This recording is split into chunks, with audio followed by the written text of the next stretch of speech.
ناظرین، next episode بہت زیادہ انٹرسٹنگ ہونے والی ہے۔ انائزہ کا ماں بننے والا جھوٹ شارق اور اس کے گھر والوں کے سامنے آ جائے گا اور وہ پھر سے انائزہ کے ساتھ برا سلوک کرنے لگیں گے، لیکن انائزہ تو پھر انائزہ ہے۔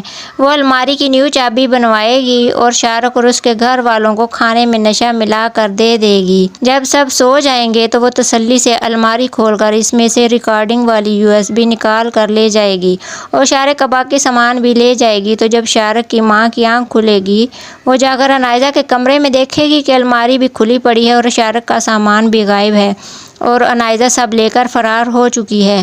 تو وہ شور مچاتی ہوئی شارق کو جگائے گی، جو کہ ڈائننگ ٹیبل پر ہی سو رہا ہوگا۔ کہے گی کہ شارق، ہم لٹ گئے ہیں، اور سب کچھ شارق کو بتائے گی۔ تو شارق غصے سے انائزہ کے پیچھے اس کی ماں کے گھر آ جائے گا اور انائزہ پر ہاتھ اٹھانے کی کوشش کرے گا۔ فوراً انائزہ شارق کا ہاتھ روک کر کہے گی کہ اب تم کچھ نہیں کر سکتے، اب میں سارے ثبوت اکٹھے کر کے ساتھ لے آئی ہوں، اب تم میرا کچھ بھی نہیں بگاڑ سکتے۔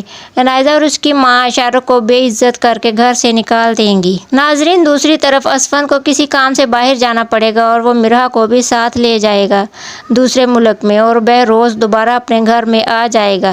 تو انائزہ اور اس کی ماں شیریں بہروز کی خوب خدمت کر کے اس کا دل جیتنے کی کوشش کریں گی اور مرحا کے خلاف بھڑکانے کی کوشش کریں گی۔ انائزہ کا ماں بننے والا جھوٹ شارق اور اس کے گھر والوں کے سامنے آ جائے گا اور وہ پھر سے انائزہ کے ساتھ برا سلوک کرنے لگیں گے، لیکن انائزہ تو پھر انائزہ ہے۔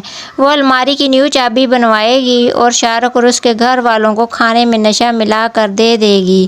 جب سب سو جائیں گے تو وہ تسلی سے الماری کھول کر اس میں سے ریکارڈنگ والی USB نکال کر لے جائے گی اور شارق کا باقی سامان بھی لے جائے گی۔ تو جب شارق کی ماں کی آنکھ کھلے گی، وہ جا کر انائزہ کے کمرے میں دیکھے گی کہ الماری بھی کھلی پڑی ہے اور شارق کا سامان بھی غائب ہے اور انائزہ سب لے کر فرار ہو چکی ہے۔